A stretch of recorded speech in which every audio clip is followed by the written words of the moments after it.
Welcome to Two Old Bucks, the podcast that looks at life through the eyes of two guys who've been there, done that. We look around and reflect on what we like, what we don't like, and things that just make us ask, what the heck's that all about? I'm Dave, the oldest buck, here with my lifelong friend, Dale. I'm Dale, the younger buck, and I'm here with my lifelong friend, Dave. Okay, so what are we going to talk about today, Dale? I'm looking at our rundown. We're going to talk about Craigslist a little bit. Oh, okay. And, going to do a little book review, a little reading, some of that stuff. Maybe talk about a teacher we remember. Oh, you're talking about days gone by, right? Raves of days gone by. All right. Well, so what's on your mind? What's first up, Dave? Well, first, I'd really like to talk a little bit about this whole Craigslist thing. So, I've spent a lot of time on Craigslist. I've actually sold a bunch of stuff. I've sold a bunch of bicycles for a local charity here over the years. And sometimes when I'm doing that, I just like to click on the free category on Craigslist out of curiosity. So you understand. I don't actually use Craigslist. I don't even think I know how to sell anything on it. So you're saying that that there's a free section. There is a free section, and it's kind of interesting. It's mostly weird. A lot of the stuff on it is you wonder why they just didn't. Well, some of it is on the curb. They say curbside pickup, so the stuff's already on the curb. Oh. But there's the usual stuff. You get lots of wooden pallets if you're looking for wooden pallets, used furniture, used mattresses. So why would anybody want a used mattress? So someone could, let me just be clear about this. Someone could actually say, I put an anvil on the curb and give you an address or something, and someone could just come by and collect it. So it's kind of like a bulletin board almost for throwing stuff away. It is. I mean, some of the stuff is good stuff. There's some TVs there and some other things like that. A lot of it is pretty bizarre. For example, I saw this the other day. It said, and here's the picture. It says, free branches from a cut tree. Now this isn't firewood. This is just a bunch of twigs with leaves on it. Now, who's going to use this stuff? So I'm thinking the word free is the key in all this. So it's like free used bean cans, but the same. There you go. There you go. Okay, so free branches. Yeah, like here's another one. And I'm quoting this. Free to dog owners, 4 pounds of dog chow.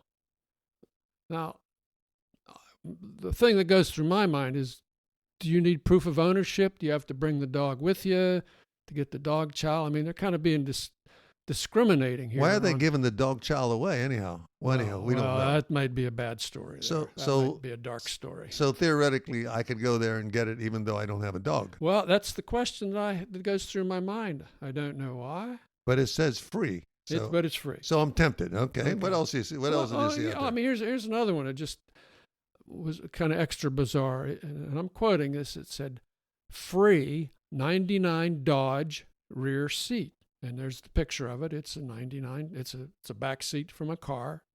It's kind of a dirty gray. So I guess the word out there is like, if you're driving around in your Dodge right now, and it happens to be a 99, turn around, look in the back seat. If it's missing, this is where you go to get it. Yeah. So it's kind of nice. So I'm thinking the back seat has a base. It has a base to it, and it has a back. So maybe it's just the bottom portion that comes out. Was that a bench seat? A 99? That's a bench seat. Yeah, it's a. So it's all one piece. All one piece. It's just. I'm not sure they're going to have a lot of now, let me ask you, on that as a user or someone who actually peruses this stuff, is there really a possibility that somebody really would go and say, listen, that's exactly what I'm looking for, and they would make an effort to get this? So it's a possibility someone would want it. It's like Loser Lotto, kind of the same probability, I'm thinking. We'll talk about that later. Now, listen, here's another one. And I'm quoting, I'm not making these up. Free, heavy executive desk. Free, heavy. Well, now see, that makes perfect sense to me, because if you can get someone to buy into the free thing, otherwise you'd have to pay a whole bunch. You'd have to pay 2 men in a truck to come by to get rid of this stuff. This just looks like what it is. It's just like. Well, I mean, but here's the way I'm looking at it. Let's say you're an executive, number 9. So you got to be an executive, number 1, to warrant this desk. And apparently you have to be heavy. So. No, does it give you a like a dimension or nothing? Well, it doesn't say how much you have to weigh to get the desk. But I guess you have to show up and, be kind of overweight and. This thing could have a marble top on suit or something and weigh 1,000 pounds. Hey, they'll say, hey, this is yours, man. You were born to do this. Free. What other free things have you seen? Well, there are more, actually. Here's another one, and I'm quoting this. It said, free cones for a large dog. All right, those cones that they put around the dogs. Anti-licking cones, that kind of thing? Yeah. So. And this is plural? Free cones. Yeah, there's a couple cones here. So, first question I have is, how many dogs are reading this? That they know that they've got some free cones out there if they need them. Do those things wear out? In other words, I would be susceptible. Like I never wore one. I don't know. But how many cones could you possibly use? How many cones? So I would be leery of this. So if you're a dog, but if you're a dog, and you're one of those, big dogs, 0.07% of dogs who can read and are looking for cones. This is where you get it. Okay, but there's more. And now here's one that's really bizarre.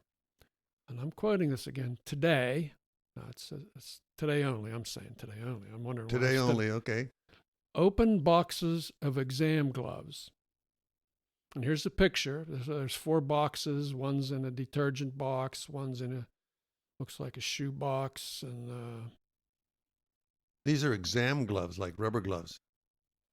These are exam gloves. So the first question you have, you see these pictures of all these gloves crammed into these boxes.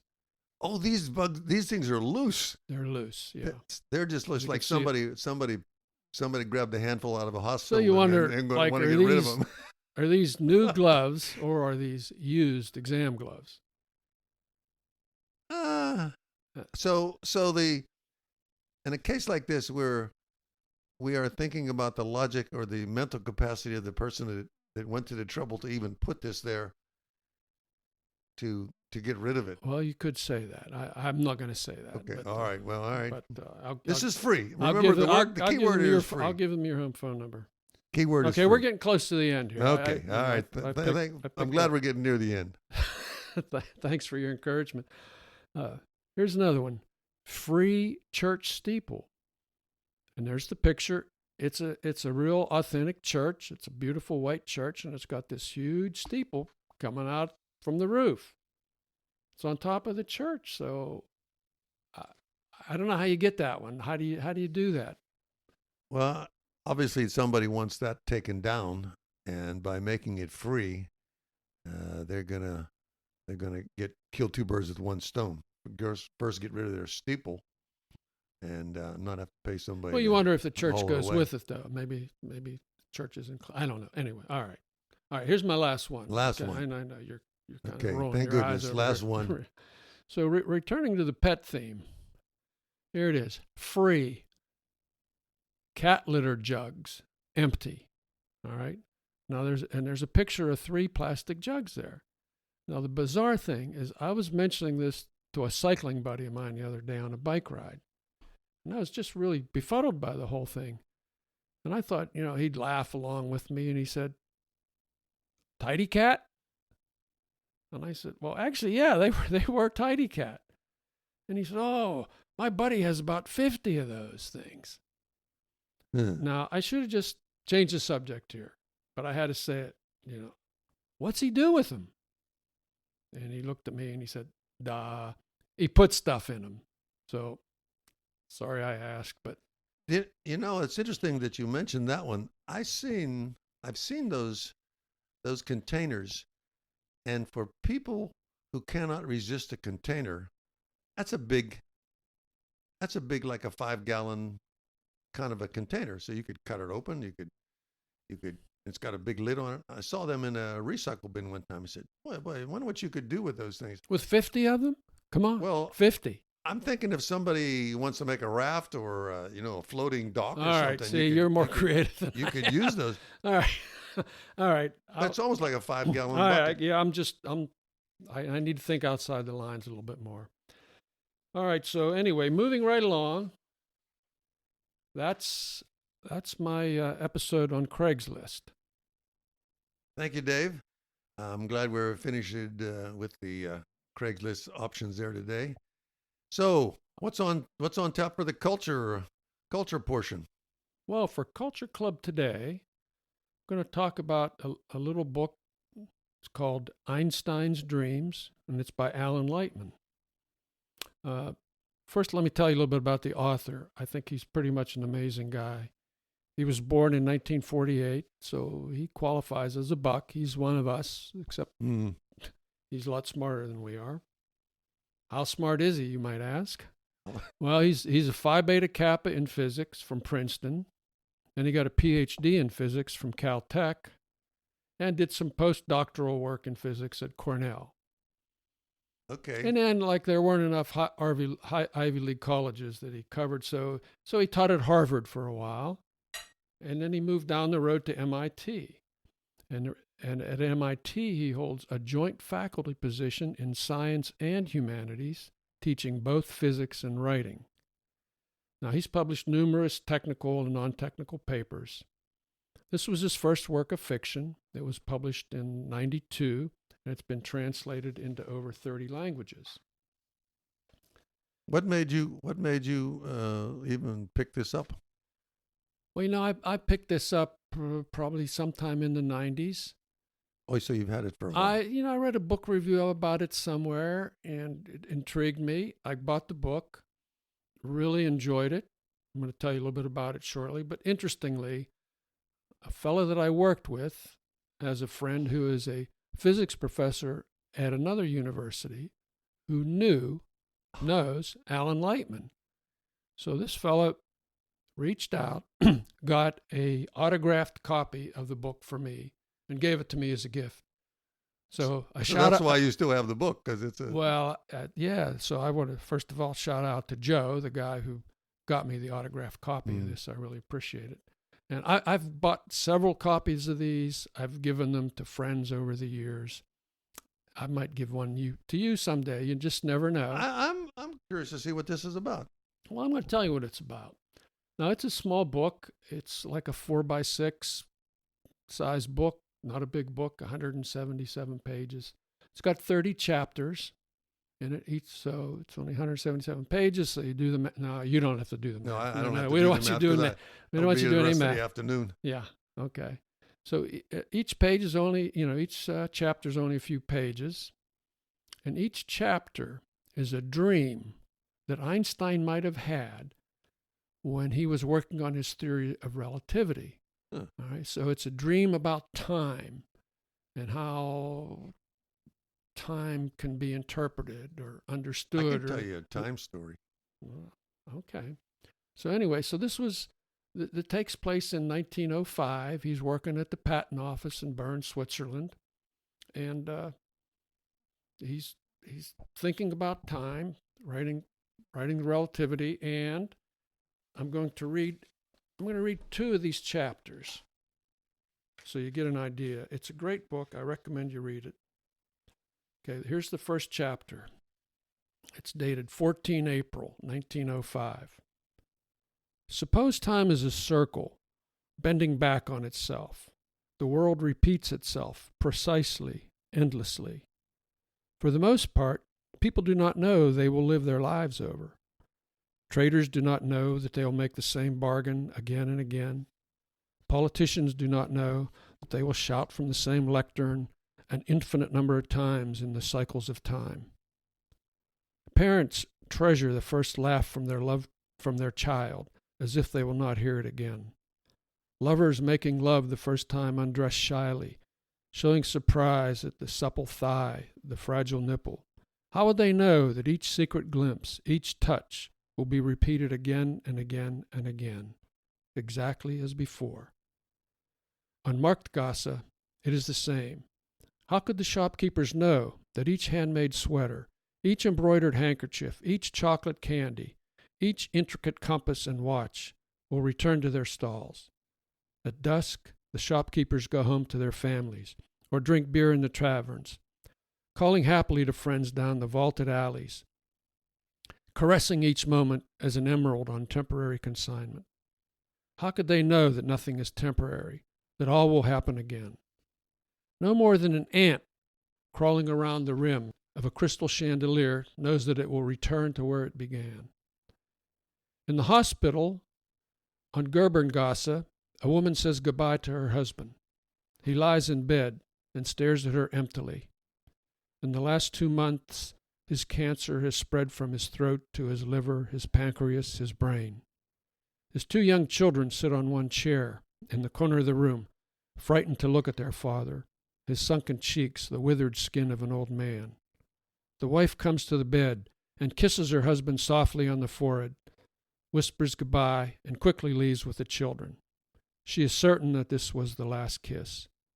How could she know that time will begin again, that she will be born again, will study at the gymnasium again, will show her paintings at the gallery in Zurich, will again meet her husband in the small library in Freiburg, will again go sailing with him in Toon Lake on a warm day in July, will give birth again, that her husband will again work for 8 years at the pharmaceutical and come home one evening with a lump in his throat, will again throw up and get weak and end up in the hospital. This room, this bed, this moment, how could she know?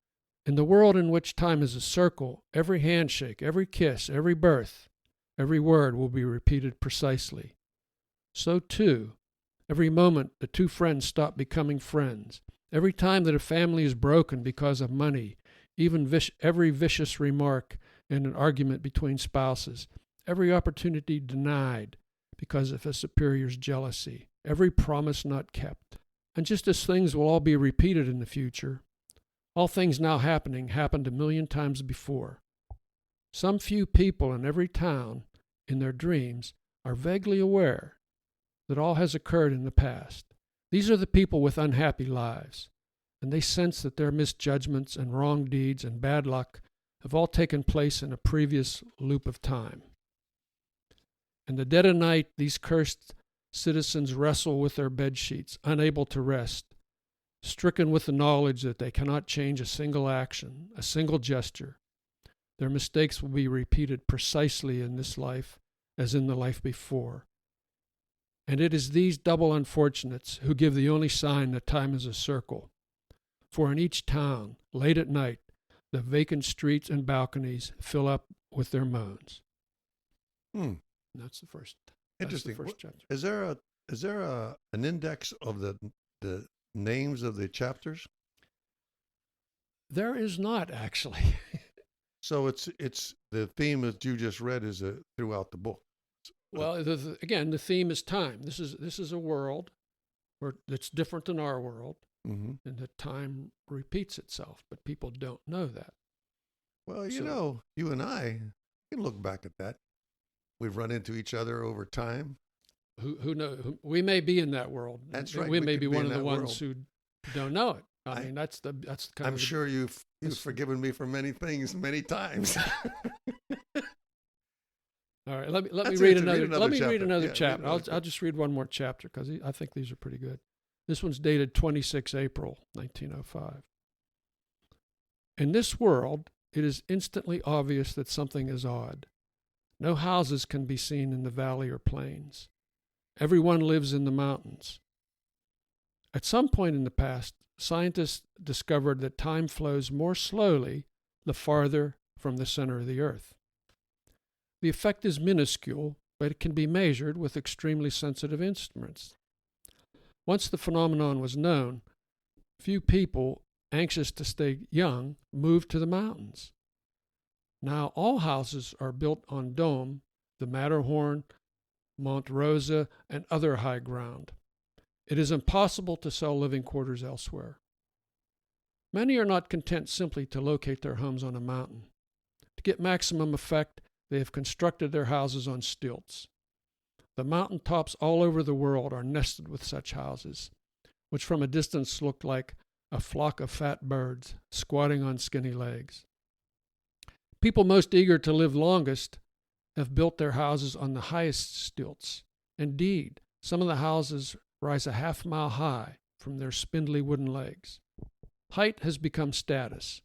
When a person from his kitchen window must look up to see a neighbor, he believes that neighbor will not become stiff in the joints as soon as he, will not lose his hair until later, will not wrinkle until later, will not lose the urge for romance as early.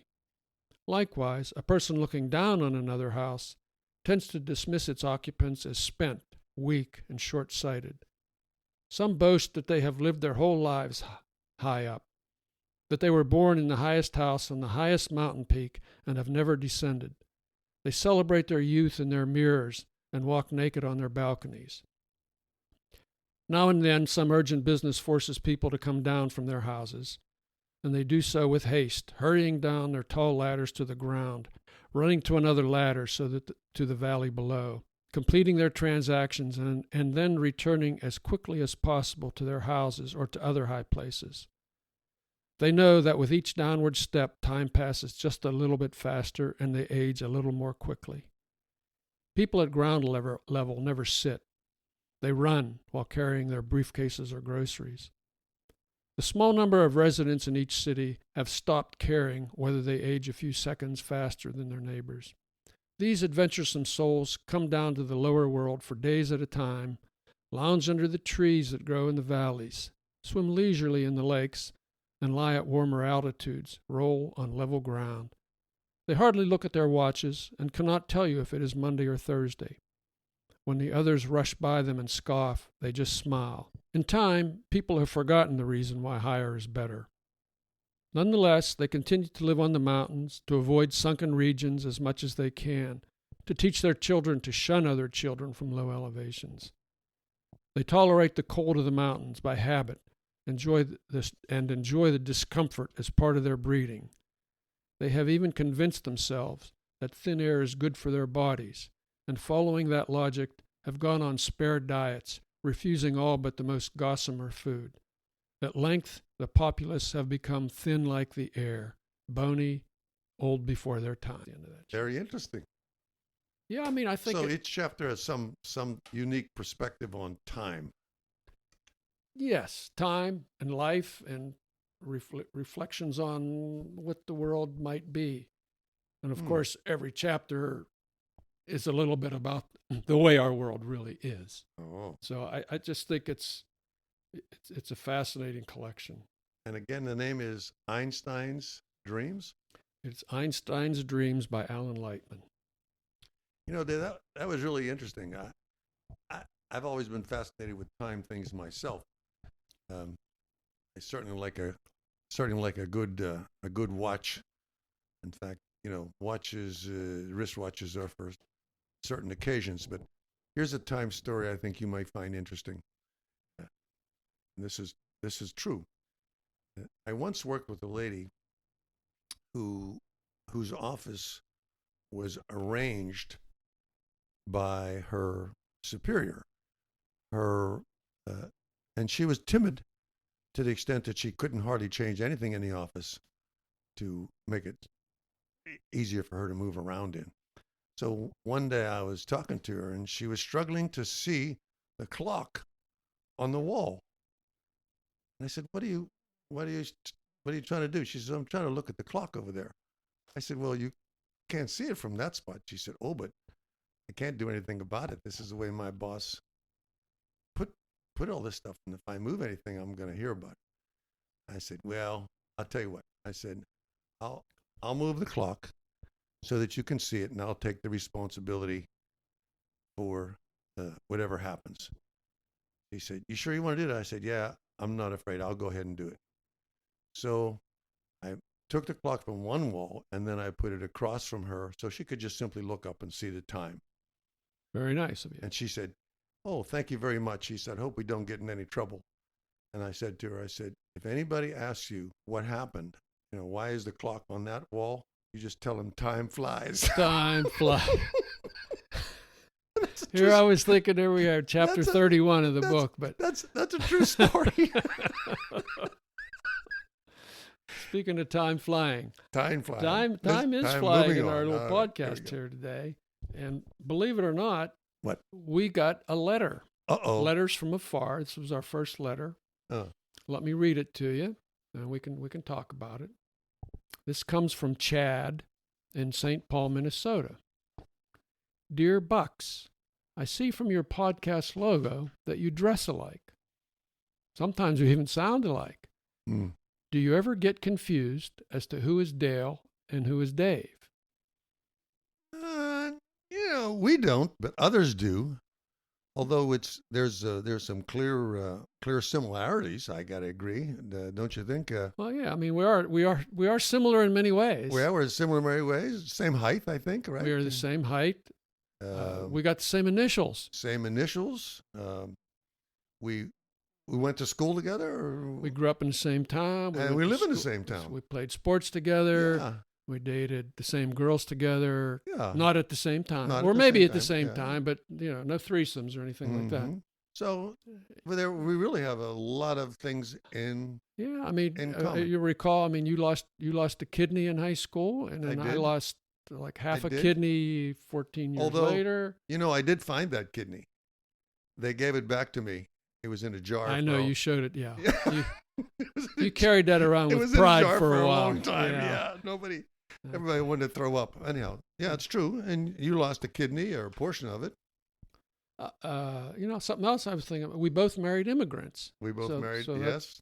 So, our wives are from someplace else. They're from someplace else, and of course they both make us feel inadequate when they start speaking in one of the 6 languages that they know. Right, and we to keep feel their like stupid conversation Americans. quiet. Right, yeah, from us. yeah, Okay, yeah, that's true. We're very similar. And we're both still living in the same town. I think we have a very similar, it's a different town, very similar sense of humor that complements each other. I feel confident about that. Yeah, and we've had a lot of experiences. We've had together, a lot of experiences. Some of them we can talk about. But I'm thinking this kidney thing. Now you keep talking about the kidney in a jar and all that. You thinking of the kidney incident? Oh yeah. Do you remember I was fixing my bicycle. Yes. I was putting a new derailleur on. Yes. And I needed kind of a special metric bolt. It had to be a specific thread and length. Right. And I didn't have any like that. What did you say? You said. I said, let's go get it at this some nuts and bolts store. I don't remember what the store was. Yeah, I think it's called Bolts R Us or something. Bolts R Us. Okay, yeah, Bolts R Us. So we were in the store, and we found the ones we needed. We found so that was a good thing. We were in the checkout line. We were in the checkout line. Okay. Second in the checkout line. It was me and you. And it was me and you, and there was a guy in front of us. There was a stranger in front of us, and there was nobody at the counter, nobody at the cash register to check us out. So we're waiting and waiting. And this guy says what? He looks, he turns around at us, and he says, what the heck do you have to do to get waited on here? Donate a kidney? And we just looked at each other, didn't say a word, and we pulled our shirts up. Yeah, we lift our shirts up and immediately say, that's what it cost pretty us. Much, yeah. We've been here so long. I don't know why we even came back. We lost the kidney already. Yeah. And then that place just erupted in laughter, and we laughed the whole way home after that too. That was one of our more brilliant, impromptu, comic routines that we did. That was pretty amazing. Speaking of amazing, I think it's time for Loser Lotto. Loser Lotto. Oh yeah, Loser Lotto. Did we get any? Wasn't there a letter? There was a letter. Actually, there was another letter from afar. I don't have it. Do you happen to have that? I remember it was from a guy named Gene. Oh, Gene from Athens. Gene from Athens, Georgia. Gene from Athens. Oh yeah. Let me hear. Here it is.